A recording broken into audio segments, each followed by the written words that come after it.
அவருக்கு ஒரு ஃப்ளாஷ்பேக் இருக்குது. அந்த ஃப்ளாஷ்பேக்கில் ரொம்ப உக்கிரமாக இருக்கும். உதாரணத்துக்கு ஒரு சம்பவம் சொல்கிறேன். ஒரு சினிமா பத்திரிகையாளர் எவ்வளவு உக்கிரமாக இருந்தார், எவ்வளவு இடம் பொருள் பார்க்காம நடந்துக்கிட்டார் அப்படிங்கிறதுக்கு ஒரே ஒரு சம்பவம். ஒரு சினிமா பத்திரிகையாளர் ரஜினியை பற்றி ஒரு பத்திரிகையில் வந்து தவறாக எழுதிடுறாரு. அவரை என்ன பண்ணுறாரு, ஒரு முறை வந்து ரஜினி வந்து ஒரு ஃபியட் கார் வச்சுருப்பாரான். இந்த ஃபியட் காரில் அந்த இடம் முதற்கொண்டு நமக்கு சொல்கிறேன், நம்ம இப்போ இருக்கக்கூடிய மியூசிக் அகாடமி பக்கத்தில் பிளாட்ஃபார்மில் அந்த பத்திரிகையாளர் போயிட்டுருக்கார். ரஜினி இவரை பார்த்துட்டார். ரஜினி இவரை பார்த்தவொடனே அவரை காரில் விரட்டி போயிருக்காரு. அந்த பத்திரிகையாளர் இறந்து போயிட்டார். அவர் நமக்கு தெரிஞ்சவர் தான். அந்த அளவுக்கு உக்கிரமாக இருந்தவர் ரஜினி.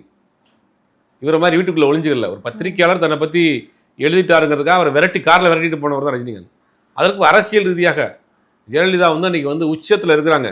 Full power. ஜெயலலிதாவை எதிர்த்து யாரும் நிற்க முடியாது, யாரும் பேசினா கைது அப்படின்னு ஒரு உச்சக்கட்ட பவரில் இருக்கிறப்ப ஜெயலலிதாவை எதிர்த்து குரல் கொடுத்தது ரஜினிகாந்த். 91, 96 ஆட்சிங்கிறது அன்றைக்கி வந்து நின்னா குத்தம் உட்காந்தா குத்தங்கிற மாதிரி எல்லாரும் மீது வழக்கு.